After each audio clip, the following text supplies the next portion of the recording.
80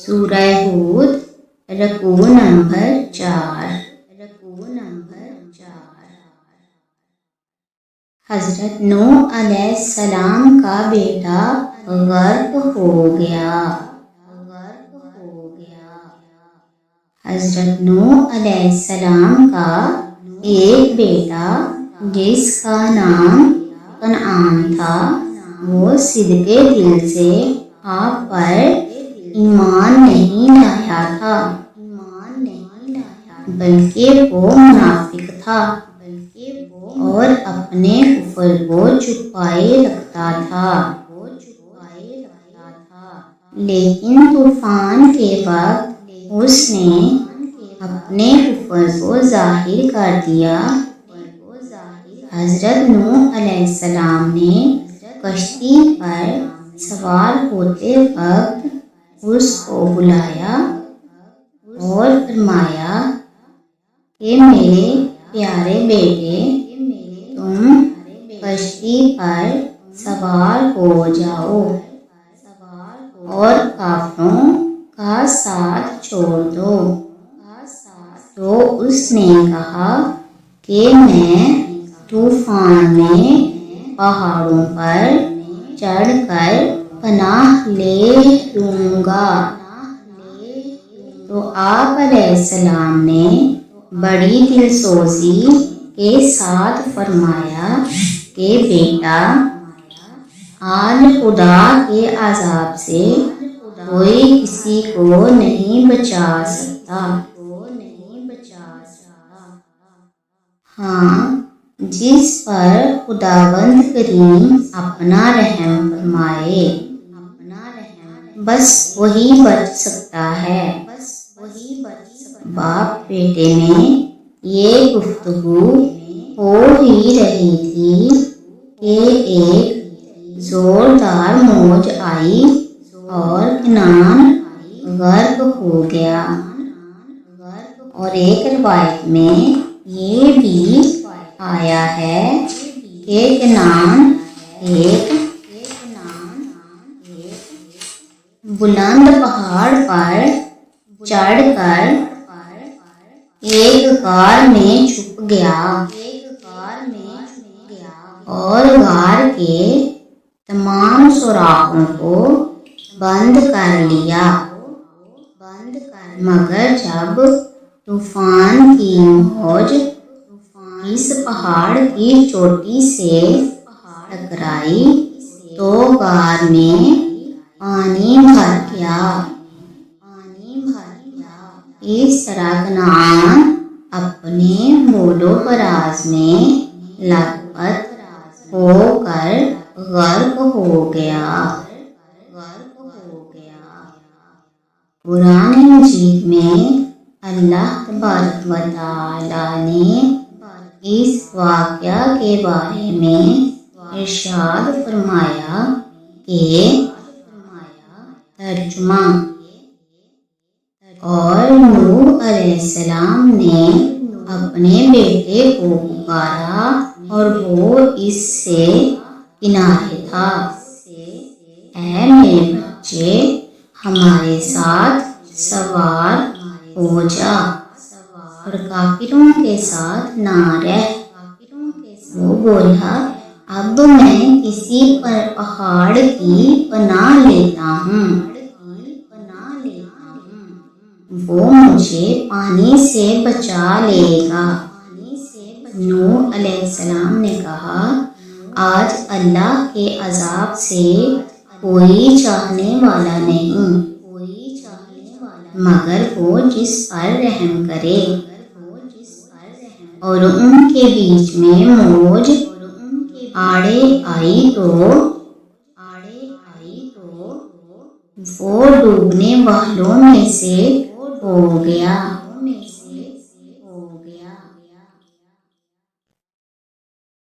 اور ان کے بیچ میں موج آڑے آئی تو وہ ڈوبنے والوں میں سے ہو گیا۔ بیٹے کو اپنے سامنے اس طرح غرق ہوتے دیکھ کر حضرت نوح علیہ السلام کو بڑا صدمہ اور رنج ہوا، اور آپ علیہ السلام نے جناب باری تعالیٰ میں عرض کیا کہ اے میرے پروردگار، میرا بیٹا کنعان تو میرے گھر والوں میں سے ہے، اور تیرا وعدہ سچا ہے، اور تم احکم الحاکمین ہے۔ تو اللہ تعالیٰ نے فرمایا کہ اے نوح علیہ السلام، یہ آپ کا بیٹا کنعان آپ کے ان گھر والوں میں سے نہیں ہے جن کو بچانے کا ہم نے وعدہ کیا تھا، لہٰذا اے نوح علیہ السلام، تمہارا یہ سوال ٹھیک نہیں ہے، اس لیے تم مجھ سے ایسی کسی بات کا سوال نہ کرو جس کا تمہیں علم نہیں ہے۔ تو حضرت نوح علیہ السلام نے کہا کہ اے میرے پروردگار، میں تیری پناہ مانگتا ہوں کہ میں تجھ سے کسی ایسی بات کا سوال کروں جو مجھے معلوم نہیں ہے، اور اگر تو مجھے معاف فرما کر رحم نہ فرمائے گا تو میں نقصان میں پڑ جاؤں گا۔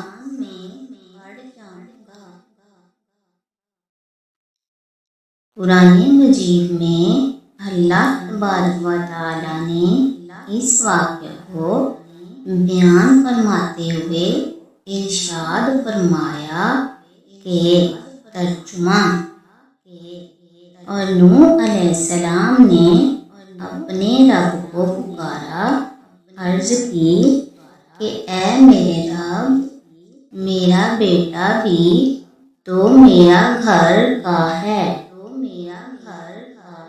اور بے شک تیرا وعدہ سچا ہے، اور تم سب سے بڑھ کر حکم والا ہے۔ فرمایا اے نوح، وہ تیرے گھر والوں میں نہیں، بے شک اس کے کام بڑے نالائق ہیں، تو مجھ سے وہ بات نہ طلب کر جس کا تجھ کو علم نہیں۔ میں تجھے نصیحت فرماتا ہوں کہ نادان نہ بن۔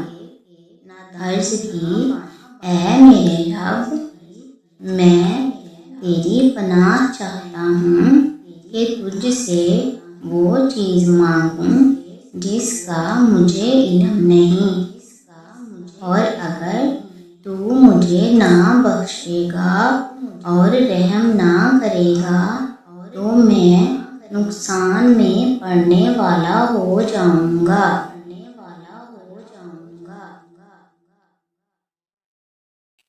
سورہ ہود رکوع نمبر 4۔ طوفان ختم کیوں کر ہوا؟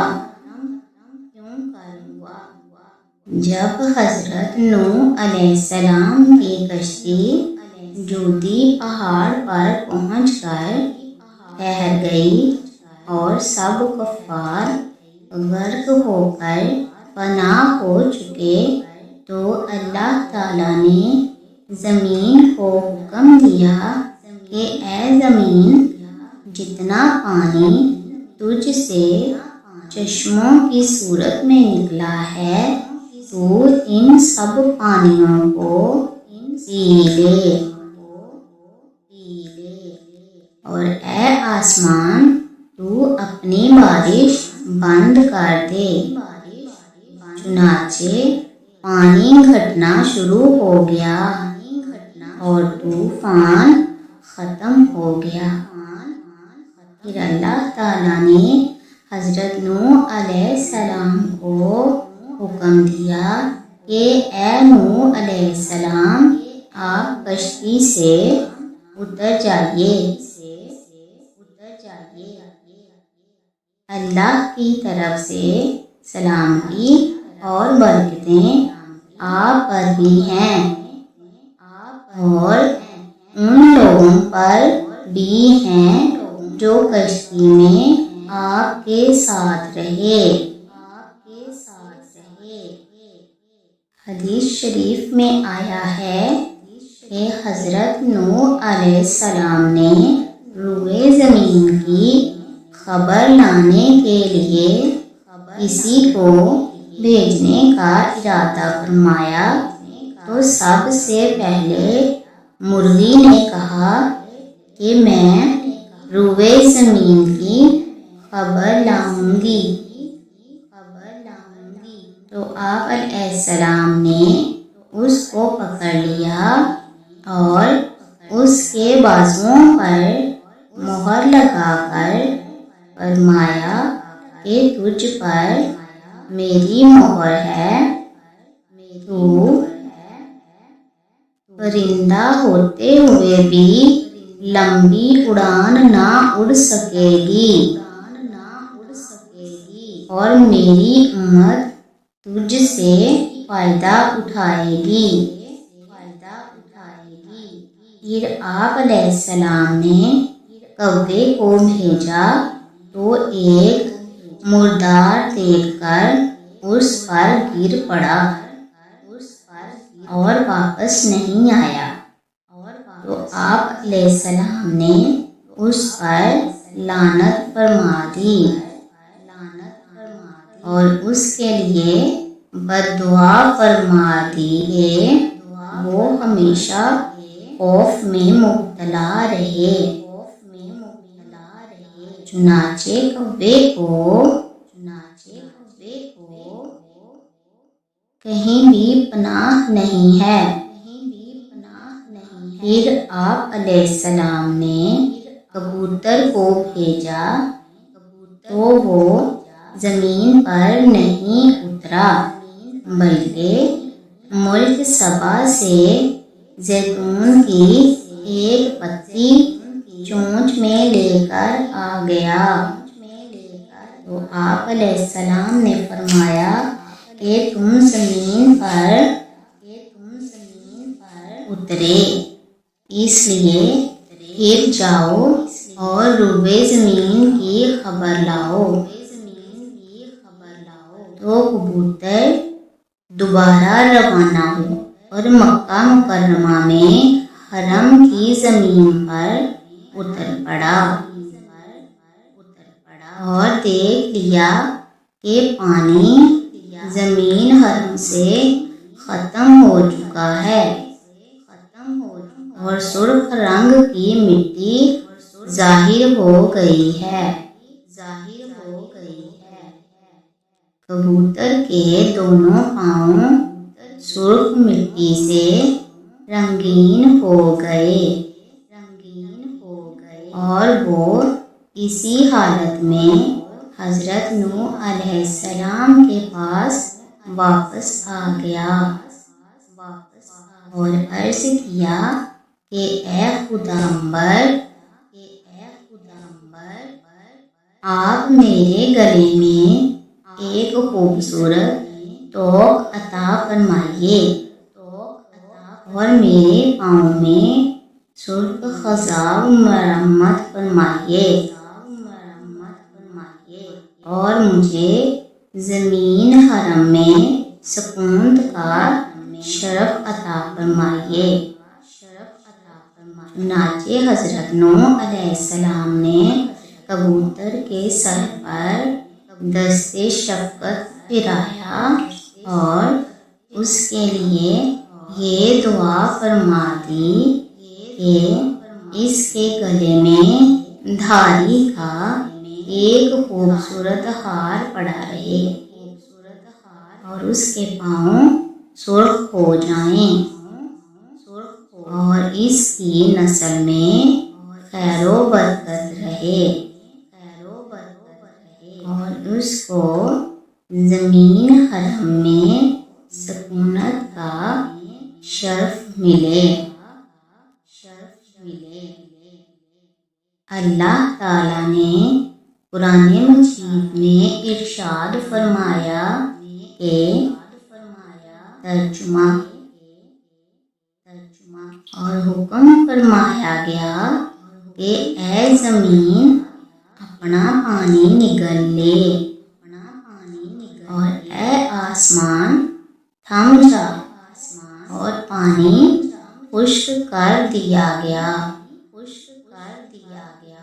اور کام تمام ہوا، اور کشتی موجودی پر ٹھہری، اور فرمایا گیا کہ دور ہوں ظالم لوگ۔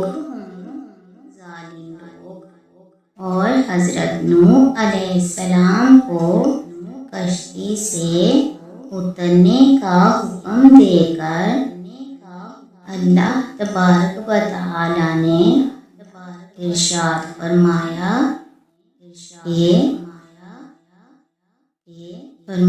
گیا کہ اے نوح علیہ السلام کشتی سے اترو، ہماری طرف سے سلام اور برکتوں کے ساتھ جو تم پر ہیں اور تمہارے ساتھ کچھ گروہوں پر ہیں۔ سورہ ہود رکوع نمبر 4۔ درس ہدایت۔ حضرت نوح علیہ السلام کے اس واقعہ میں بڑی بڑی عبرتوں کے سامان ہیں، جن کے انوار تجلیات سے قلوب مؤمنین پر ایسی ایمانی روشنی پڑتی ہے جس سے مؤمنین کا سینہ نور عرفان اور جلوہ ایمان سے منور اور روشن ہو جاتا ہے۔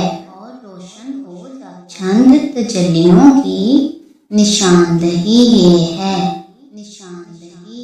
نمبر 1، حضرت نوح علیہ السلام 950 برس تک اپنی قوم کی ایذا رسانیوں اور دل خراش طعنوں اور گالیوں کے باوجود صبر و تحمل کے ساتھ اپنی قوم کو ہدایت کا درس دیتے رہے، اور جب تک ان پر وحی نہیں آ گئی کہ یہ لوگ ایمان نہیں لائیں گے، اس وقت تک آپ برابر ہدایت کا واز سناتے ہی رہے۔ جب بذریعہ وحی آپ علیہ السلام ان لوگوں کے ایمان سے مایوس ہو گئے تو آپ علیہ السلام نے ظالموں کے لیے ہلاکت کی دعا فرمائی۔ قوم مسلم کے واعظوں اور ہادیوں کے لیے حضرت نوح علیہ السلام کا اسوہ حسنہ چراغ ہدایت و منارہ نور ہے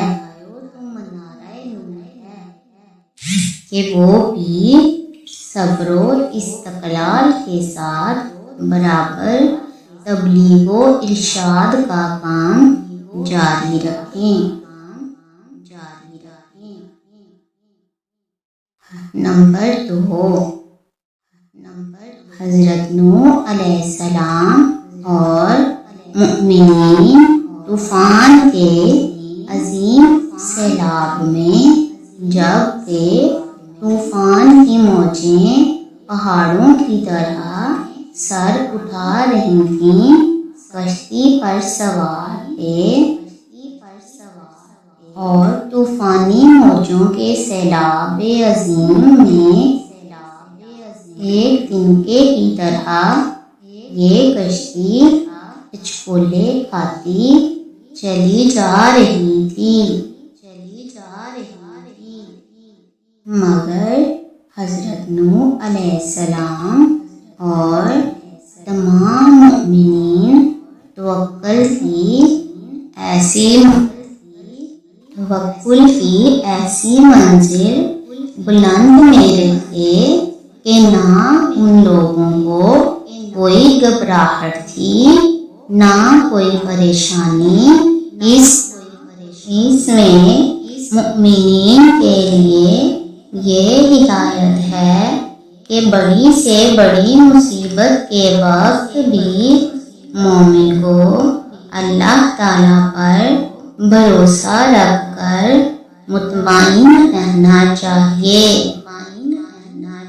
نمبر 3، حضرت نوح علیہ السلام کا بیٹا کنعان کافر تھا۔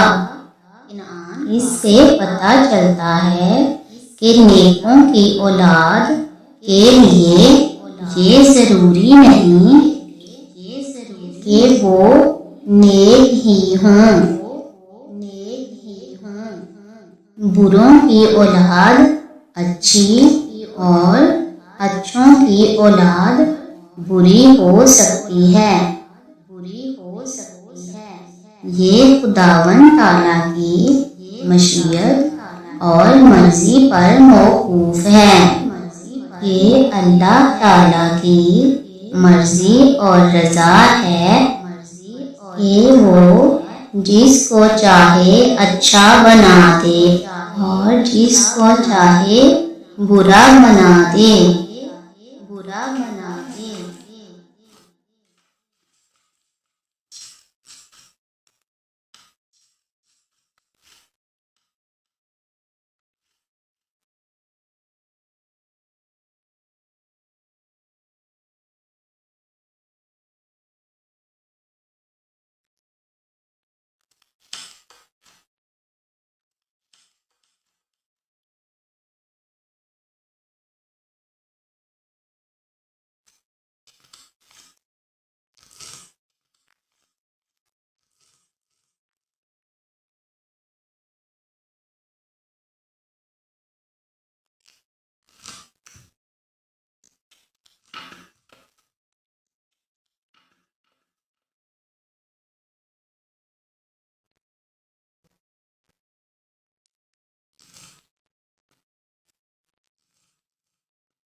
اے نوح علیہ السلام، کشتی میں سوار کر لو ہر جنس سے ایک جوڑا نر اور مادہ، اور جن کی ہلاکت پہلے طے ہو چکی ہے ان کے سوا اپنے گھر والوں کو اور باقی مسلمانوں کو، اور اس کے ساتھ مسلمان نہ تھے مگر تھوڑے۔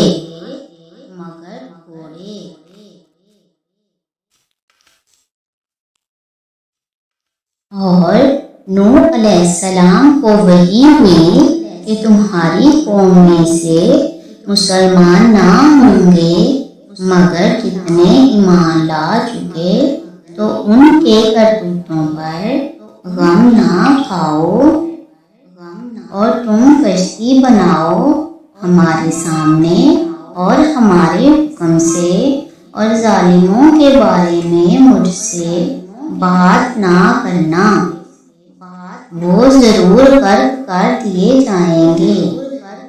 اور نوح کشتی بنا رہے تھے تو جب ان کی قوم سردار ان کے پاس سے گزرتے تو ان کی ہنسی اڑاتے، تو نوح علیہ السلام کہتے کہ اگر تم ہم پر ہنستے ہو تو ایک وقت ہم تم پر ہنسیں گے، جیسا کہ تم ہماری ہنسی اڑاتے ہو۔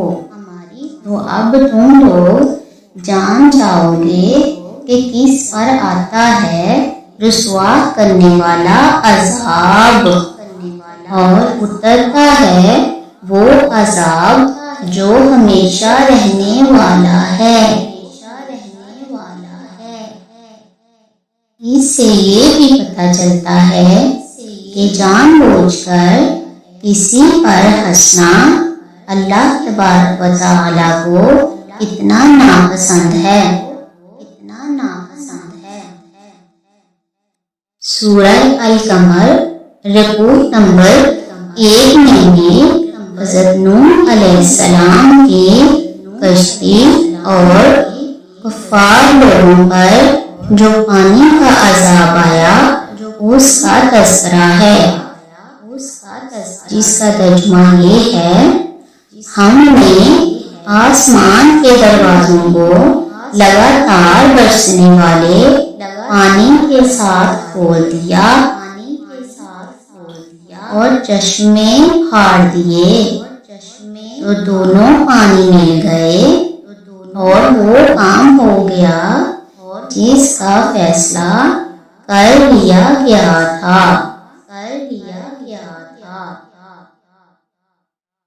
اس سے یہ بھی پتہ چلتا ہے کہ اللہ تعالیٰ کے احکامات کی نافرمانی اور اللہ تعالیٰ کے پیارے انبیاء کرام جن کو اللہ تبارک و تعالیٰ نے اپنی پیغام رسانی کے لیے مقرر فرمایا تھا، ان کی نافرمانی کتنا بڑا جرم اور گناہ کا باعث ہے،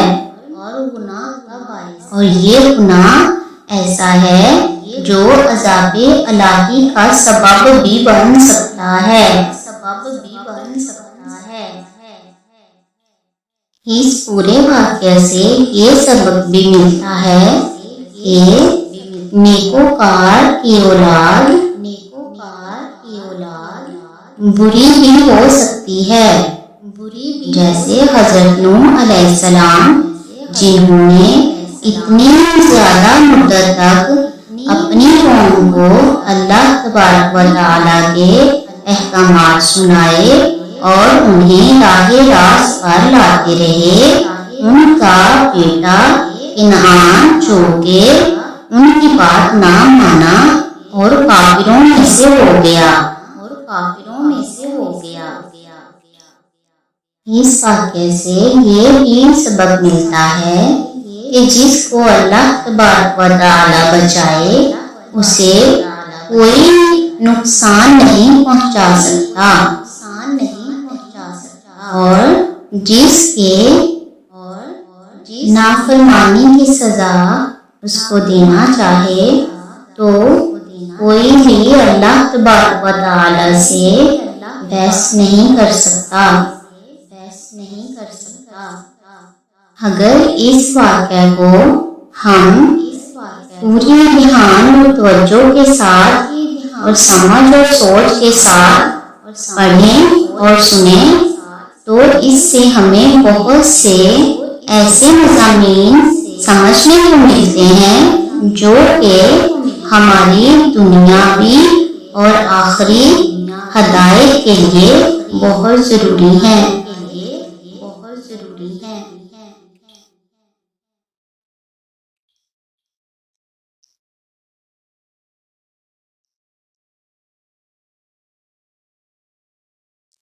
اگر ہم اس واقعے کو سمجھ اور سوچ کر سنیں تو اس سے ہمیں بہت سے ایسے مضامین ملتے ہیں جو کہ ہماری دنیاوی اور آخرت کی بھلائی کے لیے بہت اہم ہیں۔ یہ واقعہ بہت بڑی بڑی عبرتوں کا باعث ہے۔ اس سے ہمیں بہت سے اسباق ملتے ہیں۔ اللہ تعالیٰ کے احکامات اور انبیاء کرام کے احکامات پر عمل کرنا ہر انسان پر، جن و انس پر، سب پر فرض ہیں۔ اللہ تبارک و تعالیٰ ہمیں ایسے واقعات کو سن کر اور ان سے عبرت حاصل کرنے کی اور ہدایت حاصل کرنے کی توفیق عطا فرمائے، اور ہمیں دنیا اور آخرت میں سرخرو فرمائے۔ حضرت نوح علیہ السلام نے اتنی زیادہ مدت درس و ہدایت کی، لیکن ان کی قوم کے سارے لوگ ایمان نہیں لائے۔ ایمان صرف وہی لوگ لائے جن کو اللہ تبارک و تعالیٰ نے ہدایت کے لیے مقرر فرمایا تھا۔ اللہ تعالیٰ سے یہی دعا کرنی چاہیے کہ اللہ تبارک و تعالیٰ ہمیں بھی صراط مستقیم پر چلنے کی توفیق عطا فرمائے، اور ایمان پر سلامتی سے دنیا اور آخرت نصیب فرمائے۔ بے شک اللہ تبارک و تعالی ہر چیز پر قادر ہے۔ اللہ تعالی ہمیں دنیا اور آخرت میں سرخرو فرمائے۔ یہ دنیا کی زندگی عارضی اور ختم ہو جانے والی ہے، اس لیے یہ سوچ کر ہمیشہ اچھا ہی کرنا چاہیے۔ اچھوں کی صحبت بھی اچھی ہوتی ہے۔ اللہ تبارک و تعالی سب کو بروں کی صحبت سے بچائے۔ اللہ تبارک و تعالی ہمیں دین کی سمجھ عطا فرمائے، اور اپنے احکامات اور نبی کریم علیہ السلام کے ارشادات اور سنت نبوی کے مطابق زندگی بسر کرنے کی توفیق عطا فرمائے، جس سے ہماری دونوں جہانوں کی بھلائی ہو جائے۔ آمین ثم آمین یا رب العالمین۔